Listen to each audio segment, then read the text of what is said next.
আসসালামু আলাইকুম। ওপোর একটা ফ্ল্যাগশিপ ফোন নিয়ে আসলাম আপনাদের মাঝে। এটার কন্ডিশনটা দেখলে আপনাদের সবার পছন্দ হবে।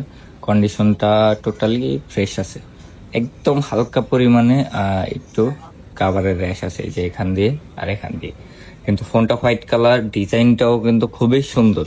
এটা হচ্ছে Oppo F29 Pro, 12 GB RAM, 256 GB storage. এটার ডিজাইনটা খুবই সুন্দর লাগছে আমার কাছে, কারণ এটা হচ্ছে ডিসপ্লেটা কাট, কিন্তু একদম হালকা কাট, বেশি কাট যে এরকম কিন্তু না।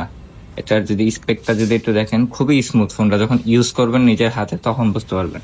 এটা হচ্ছে ডায়মন্ডসিটি 7300 এনার্জির যে প্রসেসরটা, সেটা আছে 6000 mAh এর বিগ ব্যাটারি আছে। তারপর হচ্ছে 12 GB RAM, external 12 GB use করা যায়, আর 256 GB স্টোরেজ। আর হচ্ছে কালার ওয়েস 15 লেটেস্ট আপডেট কিন্তু করা। ক্যামেরার দিক দিয়েও কিন্তু খুবই ভালো একটা পারফরমেন্স আছে কিন্তু এটার। সব দিক দিয়ে চিন্তা করলে এই ফোনটা কিন্তু বেস্ট একটা ফোন ধরা যায় ওপ্পোর। এটার প্রাইস থাকবে হচ্ছে আজকে মাত্র 28,500 টাকা। 28,500 টাকা ওপ্পো F29 Pro। এই ফোনটি নিতে হলে অবশ্যই আমাদের সাথে অতি দ্রুত ফেসবুকে এবং হোয়াটসঅ্যাপে যোগাযোগ করুন। ধন্যবাদ।